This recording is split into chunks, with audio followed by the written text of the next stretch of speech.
Bien, buenas tardes, ya está grabando.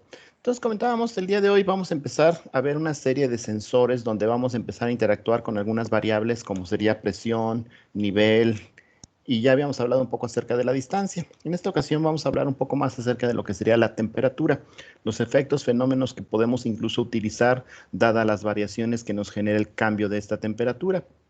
El más conocido de ellos, obviamente, sería lo que es la dilatación. Dilatación de los cuerpos, ya sean líquidos, ya sean metales sólidos, que cuando reciben el calor, estos tienden a dilatarse. Entonces vamos a ver de qué manera podemos aprovechar este y otros fenómenos físicos que se presentan por el calor para poder ver de alguna manera nosotros, ya sea con nuestros ojos o mediante alguno de nuestros sistemas electrónicos, el poder percibir estas modificaciones o cambios o alteraciones en el calor y poderlo cuantificar. A fin de cuentas, lo que queremos es simple y sencillamente obtener su medición y en algunas ocasiones incluso aprovechar el hecho de que se modifique el valor de la temperatura para posteriormente generar incluso una especie de control. No sé si el día de hoy a lo mejor si alcanzamos a ver precisamente cómo vamos a poder controlar y cómo muchos de nuestros enseres domésticos que se manejan en base a la temperatura se controlan. Es decir, una cafetera, una tetera, una plancha eléctrica, una plancha de ropa. Entonces, muchos de los aparatos electrónicos que nosotros tenemos en nuestros hogares como electrodomésticos usan precisamente el calor, ya sea para calentar algún huevo, ya sea para calentar el pan, calentar y tostarlo, pero también vamos a entender desde el punto de vista que habíamos dicho que la temperatura no solamente indica lo que nosotros conocemos como calor, sino que lo que decimos que es el frío, también propiamente es una temperatura más baja. Entonces, si vemos elementos que se calientan y modifican su temperatura, también cabe recordar que un refrigerador lo hace. Un aire acondicionado también modifica su temperatura. El único detalle es que normalmente estos dispositivos los activamos no para incrementar la temperatura, sino para disminuir el valor de temperatura. No quiero llamarles que para que se enfríe, porque ya dijimos que el término de frío vamos a tratar de minimizarlo, utilizarlo solamente en términos muy coloquiales, pero en términos científicos yo no puedo hablar de que el refrigerador enfría, sino que realmente lo que hace un refrigerador es extraer el calor y con esto disminuye la temperatura. De hecho, adelantándonos un poquito, todos ustedes se van a dar cuenta que en sus refrigeradores la parte interna tiene una temperatura más baja porque precisamente eso es lo que hace el mecanismo o el dispositivo del refrigerador, extraer, válgame las redundancias, extraer el calor de adentro y sacarlo para afuera. No lo puede eliminar si no es más que sacándolo. Y ustedes se van a dar cuenta que los refrigeradores de repente en las partes de atrás, en algún lugar donde está una rejilla, están extremadamente calientes. Todo el calor que estaba adentro lo tiene que extraer y es por eso que se encuentran muy calientes en la parte de afuera. A algunas personas les extraña que un refrigerador esté tan caliente, pero pues a fin de cuentas la intención es solamente enfriar la parte de adentro, extrayendo el calor y liberándolo hacia afuera. Entonces, vamos a ver unos de estos principios que vamos a utilizar para poder cuantificar precisamente cuál es la temperatura o cuál es el grado de calor que tenemos en algunos objetos. Nuevamente, si me permiten, vámonos a la presentación. Recordándoles nuevamente que por favor, para poder generar estos efectos en la presentación, pues entonces no puedo estar viendo sus indicaciones, si me levantan la mano, ni puedo ver el chat, sino únicamente escuchar su voz. Entonces, si hay cualquier tipo de intervención o que me ayuden a contestar algunas preguntas, se los agradeceré si lo hacen vía voz directamente.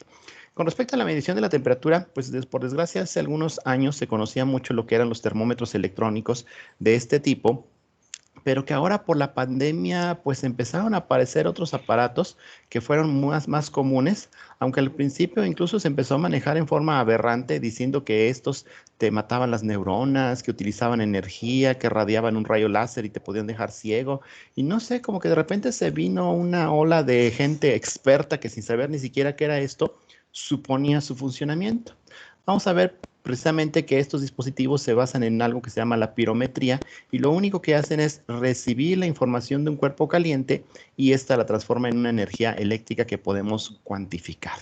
¿Cierto? Algunas pistolas o algunos de estos elementos que miden temperatura tienen un rayo láser, pero se utiliza como un apuntador. No es el caso de este, pero hay algunos que tienen un apuntador láser para precisamente señalar el punto que nosotros vamos a medir de temperatura. que si podían llevar un riesgo apuntándolo al ojo, pues sí, como cualquier otro sistema láser. Sin embargo, después de esta pandemia, muchos de los que empezaron a salir les descartaron esa opción de láser, dejándoselo solamente a los termómetros industriales. Y después empezó a salir un modelo diferente, para la redundancia, que salió bastante rápido para lo que son los productos industriales y que es parecido a este, que en muchas ocasiones ya ustedes los ven en los centros comerciales, donde basta que la persona se coloque aquí al frente. Vamos a ver es que se coloca la frente de la persona y aquí nos da directamente el valor de su temperatura. Aquí tengo unos sensores que me permiten saber cuándo la persona está enfrente, cuándo no es otro objeto inerte, cuándo no es otro objeto, sino simplemente una persona. Detectamos una persona, se mide la temperatura, se da el valor aquí y en caso de que sobrepase los 38 grados empieza a sonar una alarma. Entonces, vamos a ver un poquito más acerca de esto cuando sea lo correspondiente. Nada más que quise enfatizarlo ahorita porque con esto de la pandemia se ha dado mucho el hecho de que la gente ha rehuido el medirse en la frente.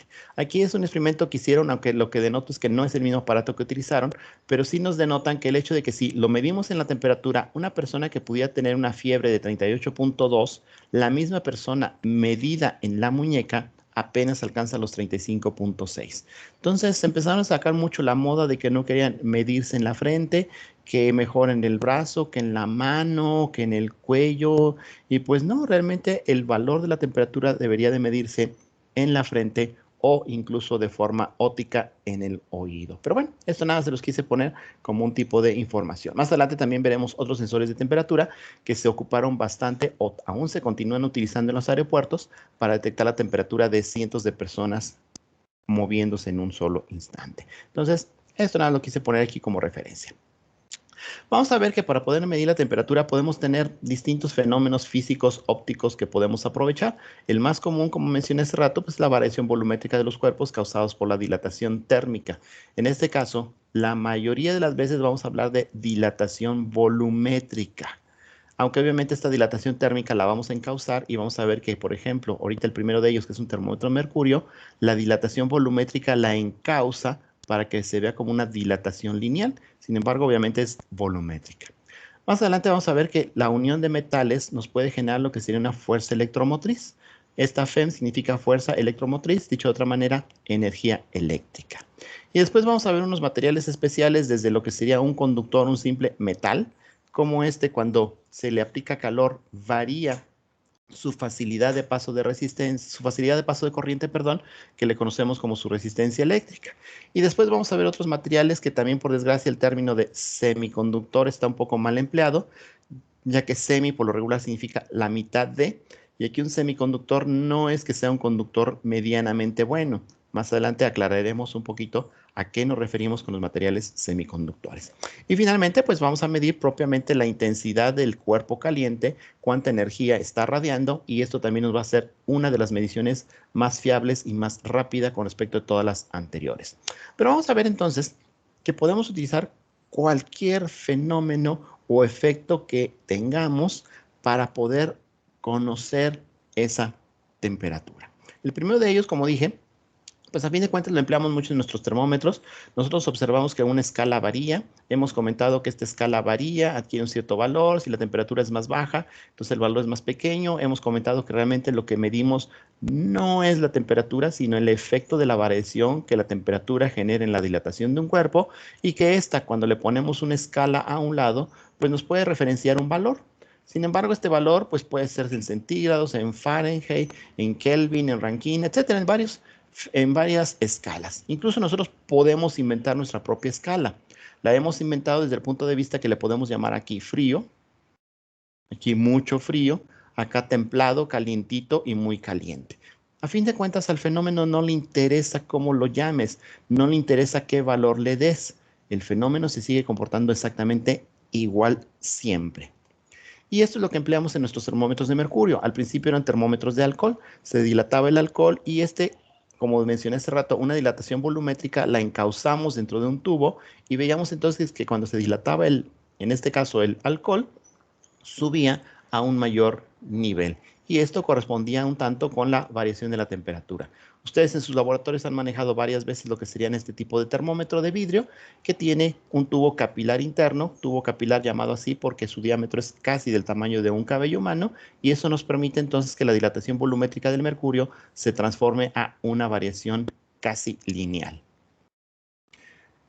Los termómetros clínicos tienen una medición más pequeña, no llegan hasta los cientos de grados como los que tienen ustedes en el laboratorio, sino que están más bien con apenas la cantidad suficiente de mercurio para que estén dentro de los 35 y máximo 42 grados centígrados, que sería la temperatura normal en una persona. Estos están diseñados de una forma tal que, bueno, una de las mediciones que mejor relación tiene con respecto a la temperatura de una persona es la medición rectal. Por eso es la forma que tienen estos termómetros, aunque también se maneja en la boca y en la axila, pero realmente cuando son niños, sobre todo pequeños bebés, se ocupa lo que sería la medición rectal.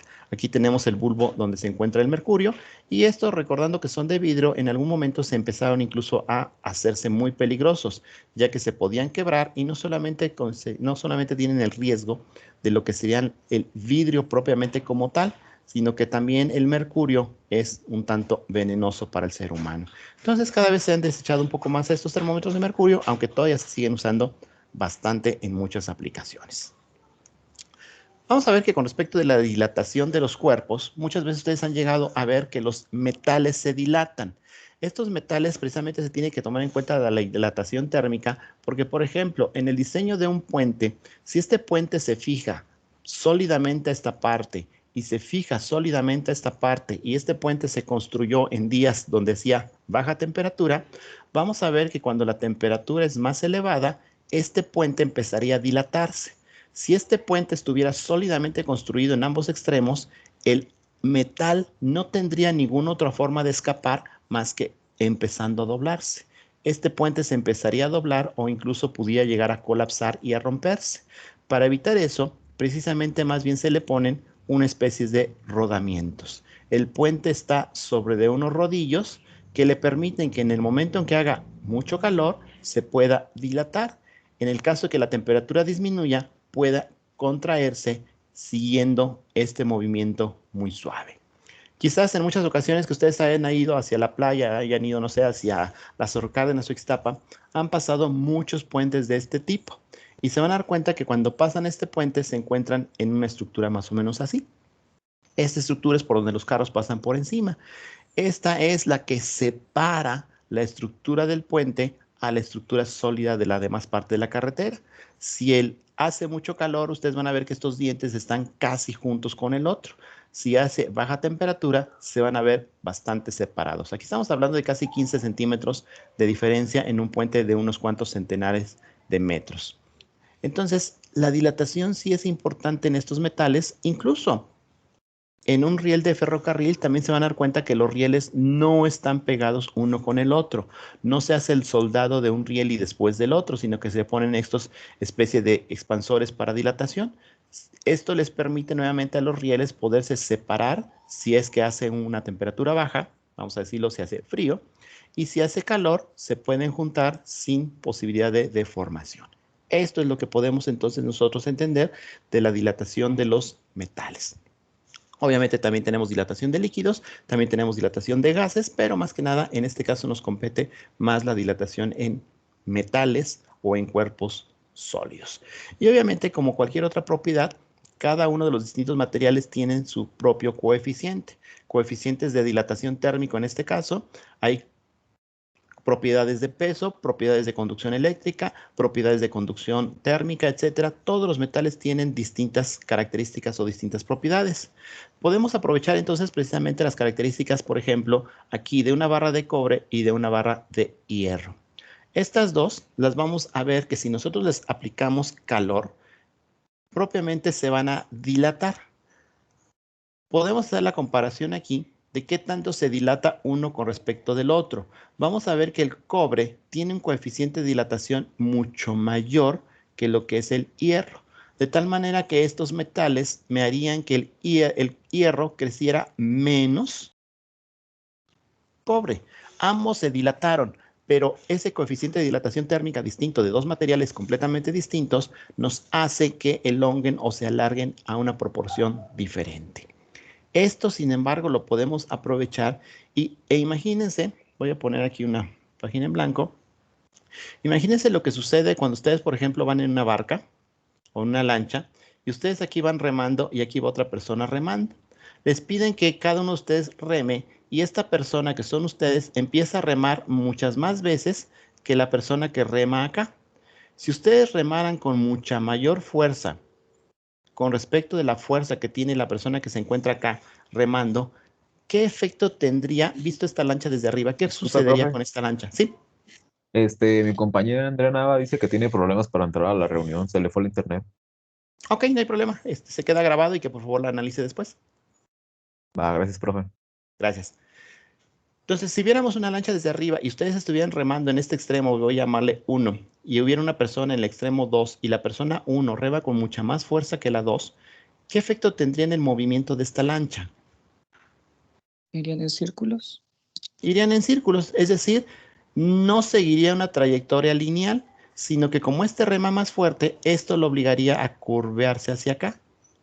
Caso opuesto, si la persona 2 remara mucho más fuerte que la 1, se curvarían hacia el otro lado. Solo que los dos remaran exactamente al mismo tiempo con las mismas fuerzas, pudiéramos generar una línea recta. Entonces, eso es precisamente lo que vamos a hacer ahora. En vez de que estos metales, cada uno de ellos, pudiera dilatarse de acuerdo al factor de dilatación interno que tiene cada uno de ellos, si los empalmamos, si los juntamos, vamos a tener un fenómeno muy extraño. Se van a doblar. Nuevamente, el cobre, que es el rojo, se dilata más que el azul, que es el hierro. Pero si los empalmamos, los juntamos, los pegamos, no van a poder expandirse de forma lineal independiente, sino que el cobre, al expandirse más que lo que hace el hierro, su resultante va a ser que vamos a obtener una especie de curvatura. Esta curvatura es lo que nosotros le conocemos o este empalme como un bimetal. Un bimetal, pues a fin de cuentas no son más que dos metales, pero lo importante de esto es que están pegados o ensamblados juntos. Es muy diferente de lo que es una aleación. Recuerden que en una aleación también puedo tener dos materiales o más, pero están mezclados. Y por lo regular, una aleación adquiere propiedades fisicoquímicas incluso muy diferentes que los propios materiales que la conforman. En este caso, los metales únicamente se consisten en estar pegados como si fueran capas. Y esta capa me hace o me obliga que cuando el que está arriba se dilata más que el que está abajo, el resultado es que se tuerce. A manera de simulación se vería algo así. Le aplicamos calor, se tuerce. La propiedad interesante de esto es que si le retiro la fuente de calor, retorna a su posición original. El calor lo tuerce, la temperatura baja lo regresa a su posición normal. Entonces podemos aprovechar esto para que entonces lo sujetamos de un lugar, lo dejamos fijo de aquí y ahora vamos a ver que este efecto me genera una especie de separación o torsión aquí. Esta distancia puede ser bastante considerable, simple y sencillamente resultante de acuerdo a la temperatura o al incremento de calor que le pongamos a este objeto. Y ese lo vamos a aprovechar. Incluso lo podemos aprovechar no solamente haciendo una especie de barra de metales, sino que lo podemos hacer mucho más sensible si hacemos una especie de espirales de metales. Esto que dibujé aquí, imagínense lo que contiene dos metales empalmados. Vamos a ver qué efecto tendría cuando le aplicamos calor.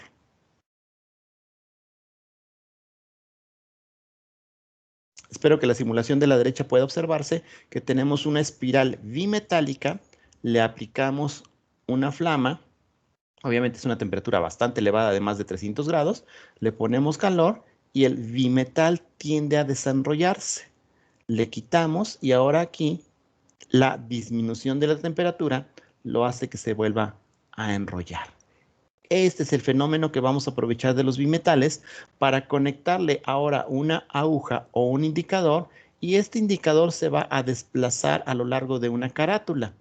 Vamos a caracterizar ese movimiento de esa aguja para ponerle valores equivalentes de la temperatura correspondiente que genere esa variación. Estos se conocen como nuestros termómetros bimetálicos. Bimetálicos de dos metales. Voy a enfatizar mucho el hecho de que son dos metales porque al rato vamos a ver otra forma de utilizar también dos metales, pero que va a ser un tanto diferente. Aquí solamente estamos hablando de que estructuralmente juntamos dos metales con muy diferentes coeficientes de dilatación térmica, cuyo efecto o fenómeno es que cuando le aplicamos calor tienden a torcerse o a contraerse o dilatarse, tienden a desenrollarse como lo pudiéramos ver aquí. ¿Sí? ¿Hasta aquí ninguna pregunta? Esto nada más que si no hay un momento en el que ella deja de regresar a su forma original, sino que como que ya está más... Solo que sobrepasáramos los límites y que estuviéramos ya ahora forzando mecánicamente a los metales, que lo estuviéramos ya causando un desgaste. Normalmente tienen mucha tolerancia. Aquí vuelvo lo mismo, le estamos aplicando una flama y una flama son más de 350 grados. Sin embargo, aquí, por ejemplo, nuestro termómetro solamente llega hasta los 60. Entonces es como si nosotros dijéramos, bueno, un carro debe soportar, sí, o sea, puede soportarte muchos años, a menos de que lo forces demasiado, a menos de que lo lleves a los extremos. Si lo llevo a los extremos, entonces ya no me va a soportar tanto como si estuviera dentro de valores medianos. Por ejemplo, en nuestros carros, nosotros hacemos, no sé, el cambio de neumático a lo mejor cada 3, cada 4 años. Las gomas o las llantas no se desgastan tanto.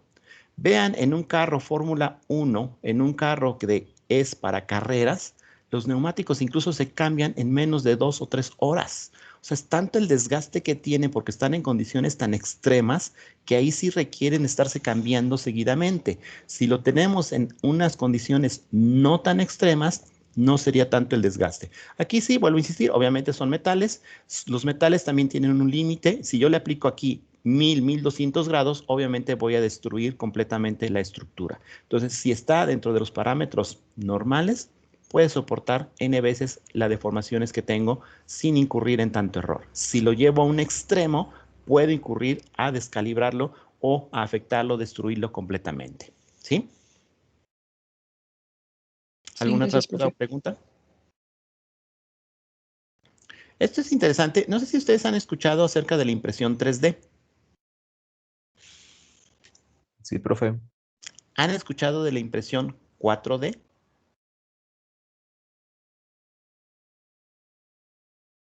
Ah, no, esa no. Actualmente se manejan unas impresiones con unos materiales que tienen una memoria térmica.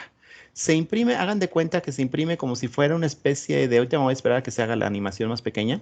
Hagan de cuenta que se imprime esto, así chiquito, se imprime, se tiene el objeto y cuando se le aplica el calor se expande, pero ya no regresa a su forma normal, sino que se regresa a una especie de reestructuración molecular. Cuando le aplicamos calor, se expande. Es como cuando anteriormente nosotros teníamos una lancha o una tienda que está pequeña, le aplicamos energía, crece y ya se aumentó, pero ya no regresa. Si gustan por ahí más adelante buscar en internet lo que sería la impresión en 4D para que vean cómo se están manejando ahora objetos que pueden crecer al aplicarle una cierta energía, algo muy parecido a lo que estamos viendo aquí de cómo crece la espiral. Pero bueno, eso ya lo dejamos para después. Vamos a ver, esto entonces se lo aplicamos y no solamente lo puedo poner como una espiral, lo podemos también poner como si fuera una especie de hélice. Aquí adentro de este vástago vamos a tener una hélice bimetálica que se encuentra a lo largo de todo este vástago y su resultado final se conecta a una aguja. Esta aguja es la que entonces varía de acuerdo a la torsión que sentiría esta espiral o esta hélice causada por las variaciones de temperatura. Y esto es lo que nosotros veríamos como los termómetros convencionales que ustedes de repente llegan a utilizar en cocina o incluso en algunos refrigeradores los llegan ustedes a visualizar. En este caso, nuevamente denotamos aquí en las pantallas, en las carátulas, que este llega, por ejemplo, a 160 grados centígrados. Este sí está bastante más elevadito, ya nos llega a 500 grados, bastante temperatura ya a 500 grados. Quizás ya para algún horno o algo más caliente, entonces ya podemos hacerlo. El vástago se puede poner ya sea en forma hacia abajo vertical o tiene una especie para ponerlo como si fuera horizontal. Lo podemos poner en cualquier posición de acuerdo a lo que se requiera. Aquí está en forma bien física el vástago tiene esta especie de tensor, lo podemos poner en forma horizontal o lo podemos poner en forma vertical. Y estos son algunos de los ejemplos que ustedes normalmente van a ver en estos termómetros bimetálicos que se utilizan para barbacoas o que se ocupan en los interiores de los refrigeradores.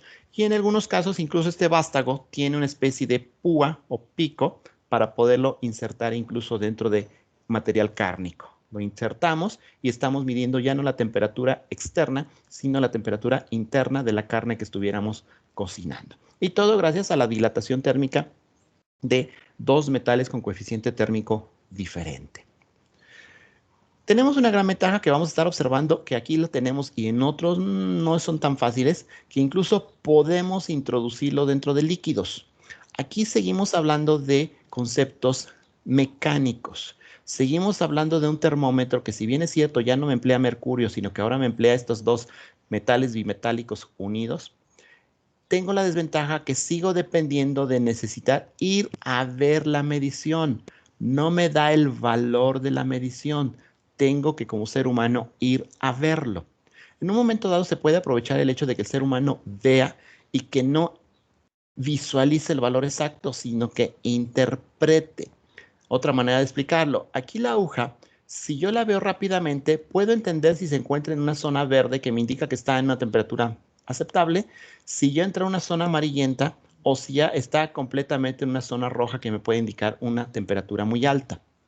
Esto evitaría que el ser humano necesariamente tenga que interpretar números.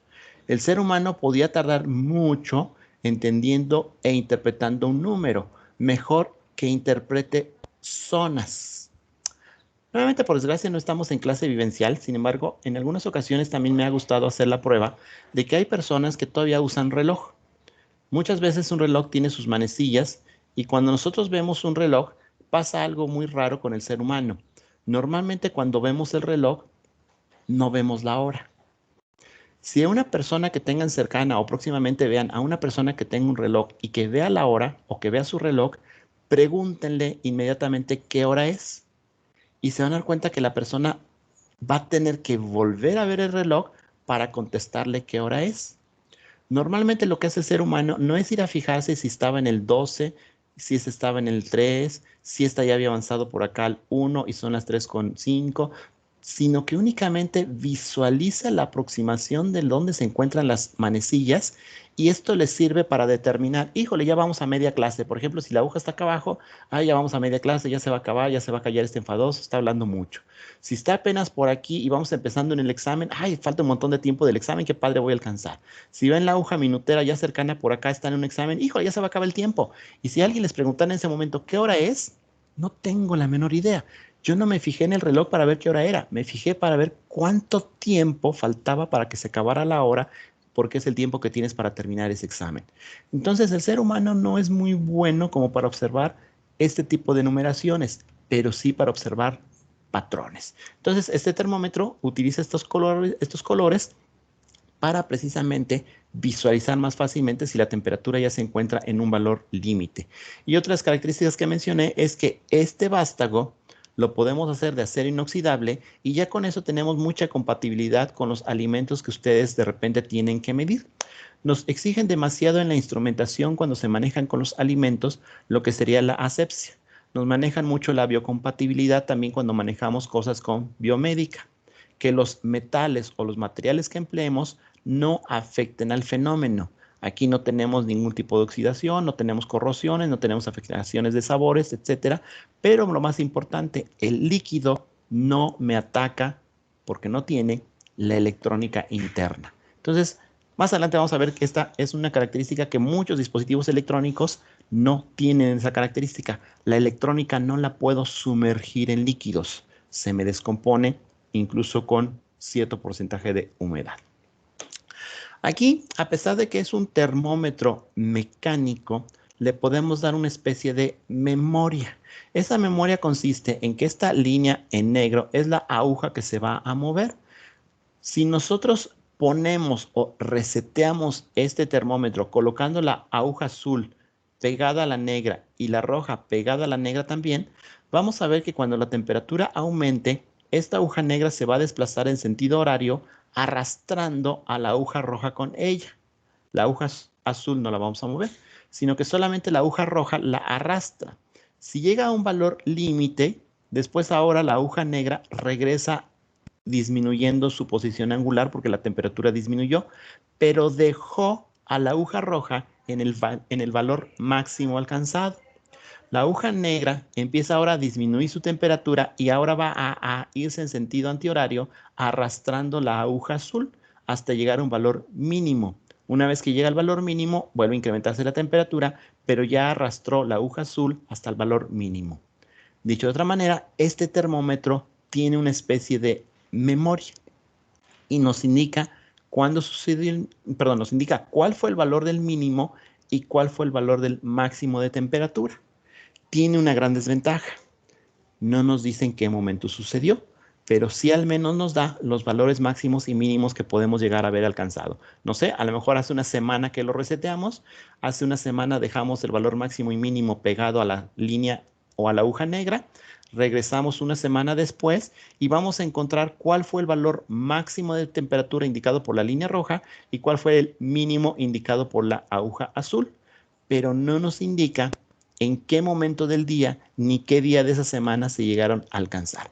Pero al menos es una ventaja que tendría este termómetro dándonos máximos y mínimos. Si los empleamos diariamente, bueno, entonces tendríamos los máximos y mínimos diarios, pero no informa de a qué horas se detectó. Cosa que vamos a mejorar mucho cuando hagamos un seguimiento continuo de la temperatura, un rastreo o una memorización, incluso una gráfica de la temperatura, donde vamos a poder extraer un montón de información estadística del comportamiento de la temperatura. Pero por lo menos este es un gran avance que tiene este tipo de termómetro bimetálico que nos puede indicar máximos y mínimos y no solamente los instantáneos que tenemos en ese momento. Bien, vamos a seguir viendo un poquito más acerca de esto. Vamos a ver que entonces podemos aprovechar el fenómeno que hace este bimetal no solamente como un indicador mediante una aguja de la temperatura, sino que por primera vez lo vamos a utilizar incluso para generar una especie de control. Un control que se basa en que recuerden que si este es cobre y es hierro, es un material que me puede conducir la energía eléctrica. Lo puedo hacer que incluso tenga un contacto metálico con otro metal y aquí yo tengo un circuito cerrado. Por aquí puedo hacer que circule una corriente eléctrica. Pero recuerden que esto es en condiciones de temperatura baja, estando frío. Si yo lo empiezo a calentar, este bimetal se va a empezar a doblar. Si lo hago que se doble, voy a ver que en el momento en que se doble, se desconecta del otro elemento metálico que tenía acá. Y por primera vez yo puedo hacer un sensor que combinado con este otro se vuelva un interruptor detector de temperatura. Estando frío, estaría cerrado. Se empieza a calentar, se desconecta. Y entonces ya lo puedo aprovechar ahora como un termostato. Un interruptor bimetálico que me permite ahora empezar a controlar basándose en las mediciones de temperatura o propiamente basándose en que sobrepase un valor de una temperatura. ¿Se ve algo más o menos así? Sí. Entonces, ¿cómo funcionan los detectores de humo? No, los detectores de humo más adelante también los vamos a ver, por desgracia nuevamente en práctica no se los voy a poder mostrar, pero estos utilizan más bien un elemento radioactivo que se llama el américo. El américo me genera una cierta radiación. Si es aire puro, por decirlo de alguna manera, no tengo partículas dispersas, recibo la radiación. En el caso de que haya humo, el humo me interfiere esta radiación del américo, creo que es américo 124 si no me equivoco, o 204, no recuerdo el número atómico del américo. Y este se interfiere y es lo que me detecta que hay partículas dispersas muy contaminantes que serían las partículas del humo. Así es como funcionan los detectores de humo, no por temperatura. De hecho, en muchas ocasiones vamos a ver que en los incendios no es tan importante únicamente la temperatura, sino el humo. Hay muchas personas que incluso fallecen en los incendios no porque sufrieron quemaduras. Hay incendios que incluso generan muy poca temperatura y mucho humo y las personas fallecen por intoxicación. Entonces es más importante detectar el humo que la temperatura, ¿sí? Más adelante en una de las prácticas, dentro de 2 o 3 sesiones de laboratorio, les voy a mostrar un sensor de humo y más o menos voy a tratar de ver si en la práctica les puedo mostrar cómo el humo me interfiere a esta radiación y cómo se detectan las partículas dispersas de humo. ¿Sí? Ok, gracias, profe. Bien, entonces vamos a ver nuevamente una simulación de cómo funcionaría este interruptor bimetálico o termostato. Nuevamente aquí tenemos que está apagado. Observen que esta pieza estaba doblada. Cuando se pone rígida, cierra el interruptor y la corriente eléctrica puede circular por este circuito. Estaría encendido. Cuando se calienta y lo doblamos, se desconecta. Entonces podemos empezar a hacer un interruptor que con baja temperatura está encendido. Si la temperatura se empieza a elevar, solito se desconecta. Normalmente lo que se hace en estos dispositivos es que cuando se desconecta, desconecta la propia fuente de calor. Al desconectar la fuente de calor, se empieza a enfriar, se empieza a volver a su posición original este bimetal y se vuelve a conectar. Al volverse a conectar, lo más seguro es que se vuelva a encender el elemento calefactor, vuelve a aumentar la temperatura y eso hace que se vuelva a desconectar. Es decir, es lo que hace una plancha. Una plancha, precisamente en la parte interna tiene este componente, ya dijimos, con el calor se dobla. Entonces, si aquí le pongo, precisamente cuando está frío, aquí le pongo un interruptor, yo puedo hacer que la corriente eléctrica circule cuando está conectado, pero el calor me hace que se abra. Lo abro, se enfría, se cierra. Lo vuelvo a calentar, se abre, se vuelve a cerrar, se calienta, se dobla y se desconecta. Si nosotros desbaratáramos una plancha, esto es lo que se vería por dentro. Esa plancha tiene aquí precisamente la lámina bimetálica y aquí están los contactores. Estos son los contactores que cuando precisamente se calienta, se desconecta. ¿Sí? En este dibujito que hice hace rato, observen que entonces el calor hace que se doble esta lámina. Pero si yo le pongo que este conector sea todavía más grande o que aquí le pongo una especie de tornillo y este tornillo lo puedo bajar, voy a necesitar que ahora más temperatura lo doble más para poderlo desconectar. Si lo bajo todavía más, voy a requerir que todavía sea más calor el que lo desconecte. Quiere decir entonces que yo puedo ponerle un regulador de la temperatura a la que quiero que se desconecte. Y todo depende de la posición que tenga esta cabeza. Muy arriba necesito una temperatura muy baja para que se desconecte. Si yo bajo esta cabeza, cada vez voy a requerir mayor cantidad de temperatura para que se desconecte. Y eso es precisamente lo que tenemos en la plancha aquí. Este es el ajuste que tenemos para poder determinar en qué punto quiero que se desconecte mi plancha, si a una temperatura baja, media o alta. Y todo emplea el mismo interruptor bimetálico o termostato. Aquí lo tengo nuevamente ejemplificado. Este es lo que tenemos adentro de una plancha. Aquí está la perilla con la que controlamos ese elemento bimetálico. Aquí está la perilla conectada a este. Y vamos a ver entonces que esto puede bajar o subir de acuerdo al giro de esta perilla. Estos son mis dos contactores, donde se pone el cable, digamos, del interruptor. Y entonces eso hace que esta varilla o esta placa tenga que subir o bajar más o menos de acuerdo a la temperatura que requerimos. ¿Hasta aquí ninguna duda?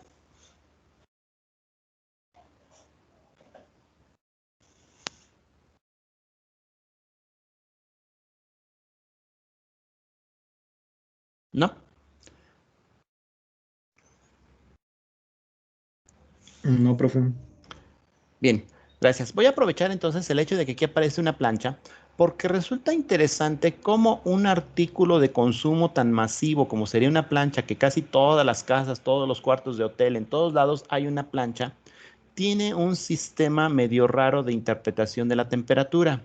Dicho de otra manera, si se fijan aquí en la parte de arriba, la perilla no tiene grados centígrados. No hay una plancha que nos diga a qué grados centígrados está. No recuerdo si en la siguiente imagen, bueno, aquí está cómo se desbarata la plancha. Aquí estaríamos viendo que ese es el elemento del bimetal, que se conecta a lo que sería nuestra perilla. Fijan, estos son más o menos las perillas que se utilizan para las planchas. Algunas de ellas dicen apagado, temperatura 1, 2, 3, 4, 5. Pero no dice 40 grados centígrados, 45 grados centígrados, 50 grados centígrados, no dice eso. Las planchas incluso ni siquiera manejan números. Algunas de ellas manejan tipos de ropa, que algodón, lana, seda, etc. Y el grado o textura de la tela le indica a la persona la temperatura más adecuada que debería de manejar. Esto lo hacen porque es la manera más fácil de interpretar para una persona que va a planchar, que no tenga un conocimiento específico y que no le interese saber si es una temperatura en grados centígrados. Sería algo parecido a que si yo les preguntara, ¿ustedes tienen idea de a qué temperatura se bañan? ¿A qué temperatura debe estar el agua para que ustedes se bañen?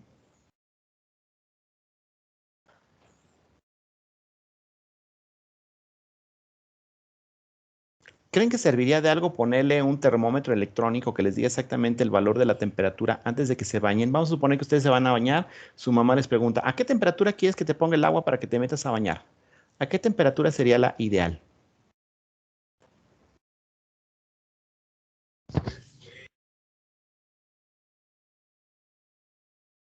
¿Los escucho?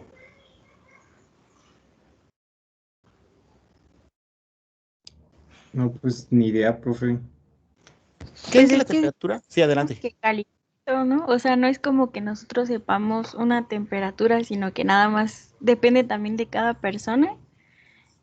Depende de cada persona. ¿Siempre sería la misma temperatura? ¿Siempre se bañan a la misma temperatura o varía?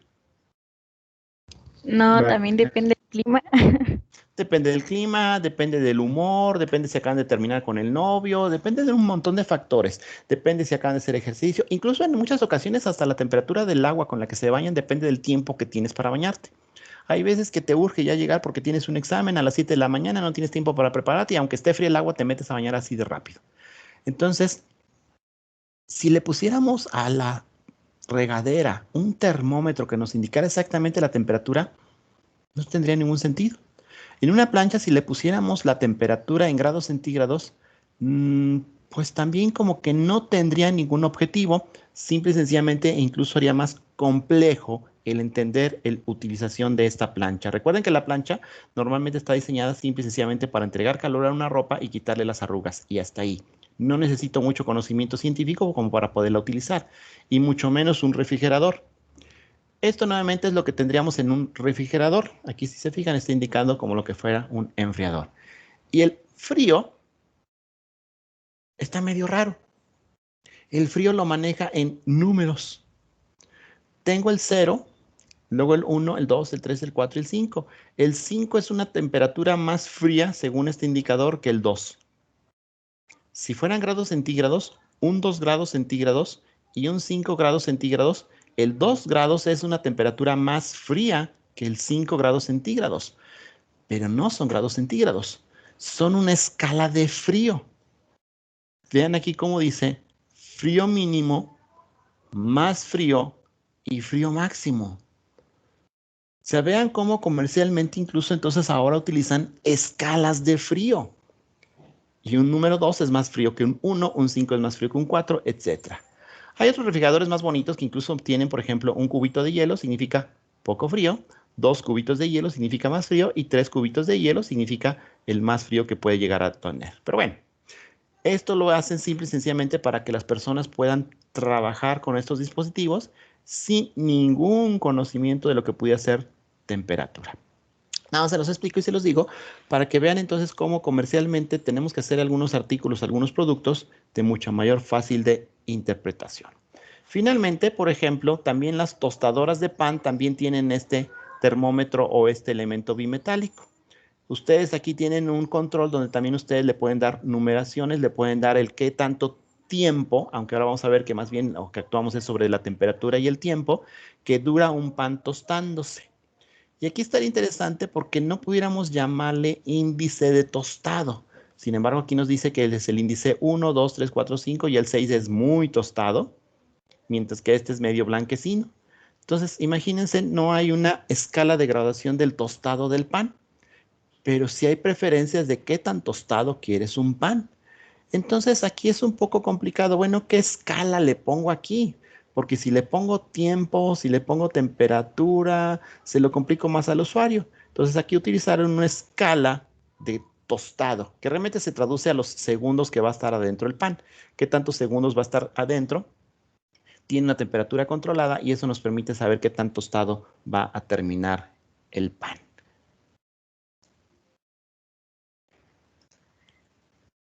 ¿Alguna duda? ¿Alguna pregunta? Vamos a seguir viendo la semana próxima un poco más acerca de estos detectores de temperatura y algunos otros más que también son conocidos para ustedes. Incluso vamos a ver cómo funciona el boiler que hay en sus casas.